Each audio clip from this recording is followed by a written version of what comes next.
Welcome back everybody, my name is Eltimar and we are going to be continuing our Let's Play of Sunless Sea. Where we left off last time, we were actually at the Mutton Island, but it has been taken over by the Khanate, so we've decided to travel to the Island of Cats, but on the way there, we found Mangrove College.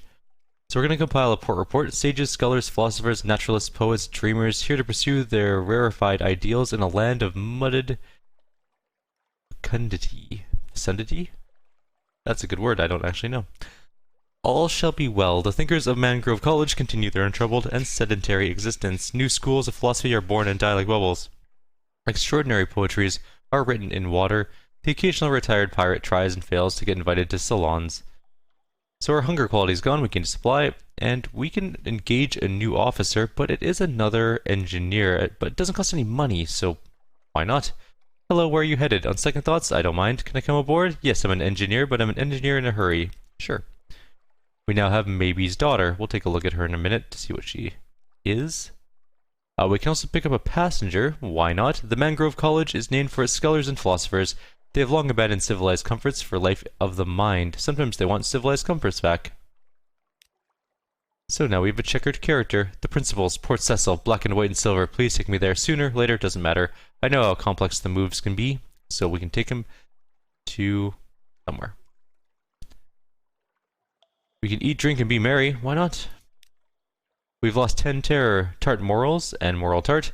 A salty tang of Z-weed stew. A crawling berry that the locals assure you is a motel plant, not an insect. Eat your fill, and drink contemplatively.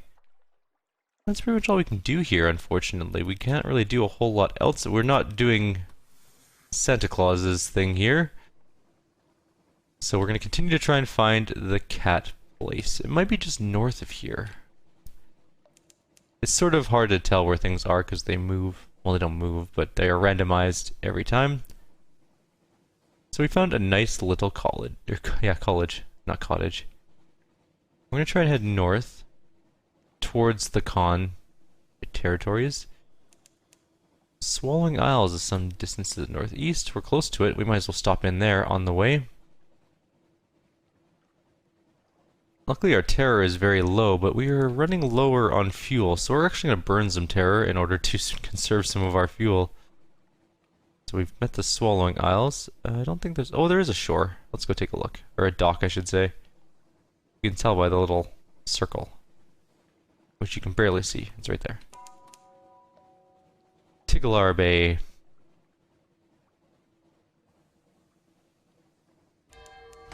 Oh, it's not a thing. Never mind. I'm gonna hit the shore. Well, that was just silly of me. It looked like a little circle, but whatever. Maybe I was incorrect. We got some fragments out of it, though, and our hull's fine. It's fine. Everything's okay. We're heading north again. Hopefully find the Cat Island before Santa Claus gets too upset.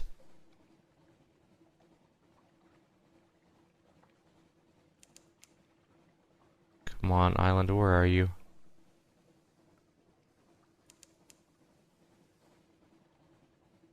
It's a weird looking thing. There's a giant frog on that island. Look at that thing, it's huge. Our terror is rising rather fast. It's a bit worrying.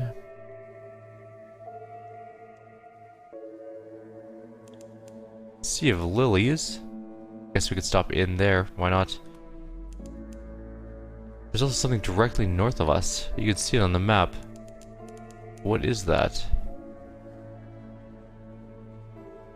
That's Nupmith Harbor.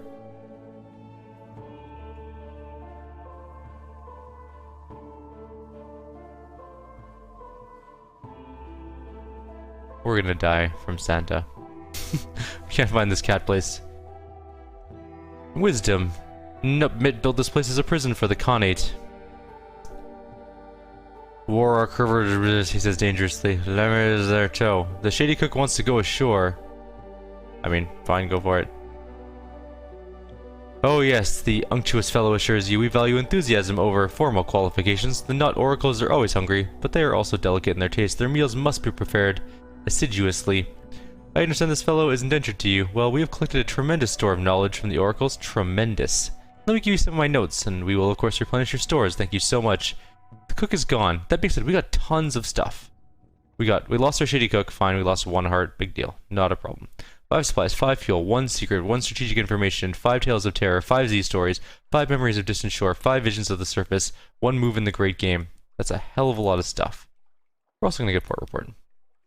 Ships from the Khanate are the most common, but you see Chelonite vessels, polythreme triremes, with their chained and sulky unfinished men, corsairs disposing of their miscreants, and even 1 furtive Eremi skiff. The wardens pay them well for their prisoners.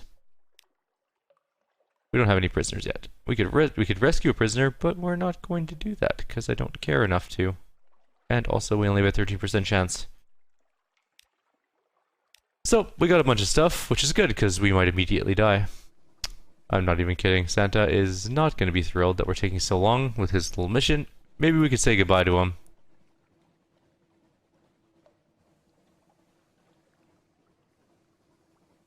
We'll keep going until the bitter end.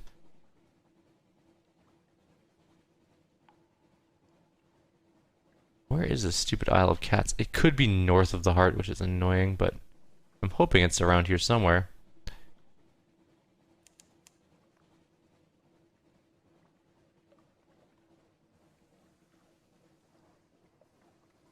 Oh, we don't really need the light on right there. Our terror is very low, actually.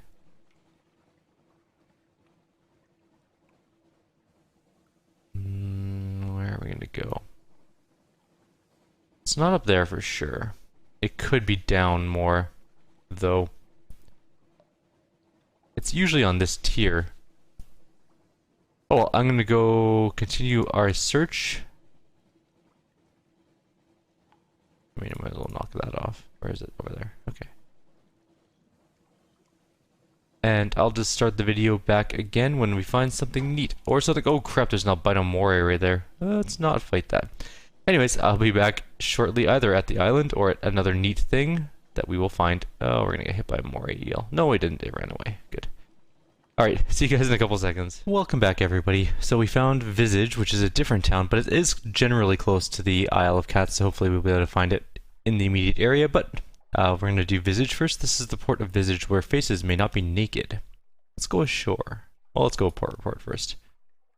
A departing merchant gives you a confused account of crocodiles and honeycakes and something about ear blockage.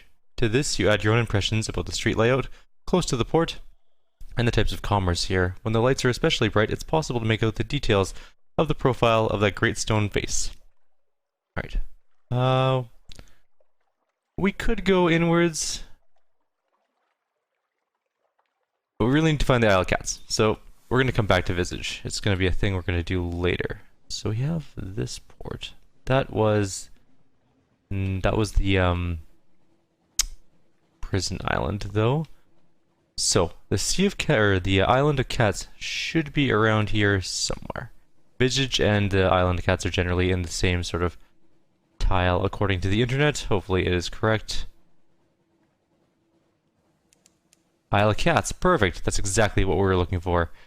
I knew it was close by. Alright, we'll do that, and then we'll go back to Visage. And there it is. We made it. Port Cavendish. Cavendish. I know it's Cavendish. Cavendish. Whatever, I don't know. The Isle of Cats, where there are roses. First of all, let's go to the port. A scatter of yellow-lit honey dens and brightly painted alehouses. To the southeast rises the stone tower of Cavendish Abbey, its ramparts hung with crimson and gold banners. There are sailors from all across the Neath hauling cargo, dicing and brawling good-naturedly on the docks.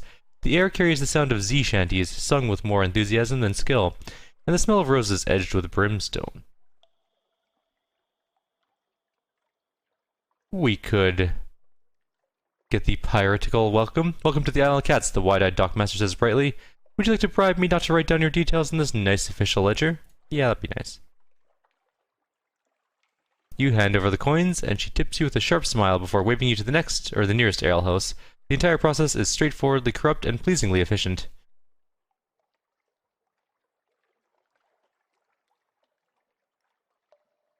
Is that a crimson-veiled nun? What sort of nun would be in a place like this? Actually, no, I want clandestine doings, a whispered conversation, the clink of coins, an exchange of goods. You Turn your head as though you were admiring one of the moldering draperies hung from the wall. A vial flashes in the buyer's trembling hands. He uncorks it, pours a few drops of thick red down his throat. Thick red liquid, sorry. And the vial drops to the floor. When you look back up, he is gone. You blink and look around. Nobody else seems the least perturbed that the man disappeared from their midst. You pick up the fallen vial and examine the traces left inside. A sticky honey gleaming with redness entirely unlike blood. Alright. I guess we'll do the religious observances. A mellifluous sister, of course, she responds, performing a complicated negotiation between veil, thick glove, and a glass of mushroom wine. You ask what one of those is, and she snorts. I'm glaring at you underneath this blooming veil. You act appropriately cowed, and the mellifluous sister thaws a little. We are beekeepers and honey harvesters. The caddies owe their prosperity to us, and the pirate king too. She slurps the last of the mushroom wine behind her veil, and the barkeep glides over to refill her glass, his eyes respectfully downcast. Significant tokens? Cat's Eye is one of them says, for the Pirate King. As far as you can gather, the Pirate King's name is Leopold, and he controls all the trade on the island. Half of the caddies believe he can take the form of a crimson tiger and creep into their dreams. The other half suspect, more prosaically, that he simply eats those who displease him. Grim. Let's leave the alehouse, okay? The law of the land. The barkeep stops you before you reach the door and hands you a brooch set with 2 amber stones. He waits impassively until you pin it to your clothes. Everyone wears the cat's eyes here, he tells you, moving aside to let you pass. Just a friendly reminder that the Pirate King is watching. It seems that no place, then, is truly lawless. Well, first of all, delivery for Mr. Sachs. King Leopold examines the small jeweled bird with care and a measure of delight. I do not want to know how you came by this. Should anyone ask, you did not. We shall return it to the owner, yes? Such fine craftsmanship. A true one-of-a-kind creation. He cradles it for a moment, then snaps off the head. Deliver this to the widow, he orders, throwing it to his least fortunate smuggler. We've unfavorable deals to renegotiate. We now have a firkin of red honey, and we did the second delivery. Before we start our third delivery, though, let's compile a port report. We can go to the Cavendish Abbey, or we can sell sunlight, but we can't do that yet, because we don't have any sunlight to start with. The Cavendish Abbey. The crimson-clad mellifluous sisters patrol its ramparts. They tend their hives of lamplighter bees. Alright. The mellifluous sisters make their home in the richly appointed stone tower of Cavendish Abbey. Their thick gloves and crimson mesh helmets are worn less for modesty and more for practicality. They tend the hives of the lamplighter bees all across the isle and make a religious observance of harvesting red honey for the Pirate King. Your actions will attract the Pirate King's notice. You'll need 5 Pirate King's notices to gain an offer from the patron. I'm not going to give them fuel because that will cause us problems, but I will gossip with a novice. We lost 1 lamentable relic. We gained 1 Isle of Cats notice. We gained 20 fragments. She's only a recent novice and barely even inducted into the lower epistic mysteries. Still, she has some useful information to impart. The recent destabilization of the red honey trade elsewhere has been fortuitous for the Isle of Cats. Honey production can barely meet demand. The abbess and the lady of the gardens are having some kind of dispute over staffing, of all things. And we'll have a meeting with the abbess. We lost our recent news. We got 5 casks of mushroom wine. Fancy. And we gained another notice from the Pirate King. You recite your news to the abbess, your voice stuttering every now and then in the cool silence of her office. Her face is entirely obscured by her thick veil, and it is impossible to read her reactions. Nevertheless, you must have pleased her. She orders one of her novices to load your ship with casks of mushroom wine. The abbey overlooks Rose Garden, and so you make a point to linger at the windows. The roses bloom lush and wanton, each petal the color of sunset. A tall woman in a golden veil picks her way between the thorn bushes. That's really it, I guess. Alright, our next and third delivery. Avid Horizon to the north. We already know where that is. We're heading straight there now. Luckily, that one can't be taken over, and we can actually make it there. So, that's where we're headed next. We are really far away, though. Well, I mean, moderately far away now. Our terror is actually doing okay. What the hell? A crewman steps into your cabin. His uniform is of your issue, though his face rings no bells. They do blend together after a while. This, however, does not look like the chap who swabs decks or loads cannons. Begging your pardon, Captain. Permit me to introduce myself, Gervais, at your service, at least while the poor fellow tied up behind the galley remains regrettably indisposed. Might I trouble you for a brief moment of your time before my escort to the brig? Sure. My gracious employer has grave concerns about your guest down in the hold, Captain. and the course to which you are now committed. Blood will be spilled before this voyage is over, but it needn't be yours. Gervais produces a small vial, crystal. The blood is red, redder than normal blood, almost glowing with vitality. Here's a more bitter vintage. When the time comes, I urge you to choose wisely. A favor from on high is rarely a poor investment. Now we have a vial of highly questionable blood. And so we're on our way. We're going to turn off our lamp while we head through the light, because we'll be fine for terror in the light area. And we actually have quite low terror at the moment, but we only have 12 fuel and 12 supplies left, so we have to do some conserving a little bit. We're also almost out of time on this video, so what I might do here is just end the video here, and then we will restart once we get to Avid Horizon way up in the north. So for now, I will leave you guys be. Like always, if you have any suggestions or comments, please leave them below. Otherwise, I will see you all next time. Take care.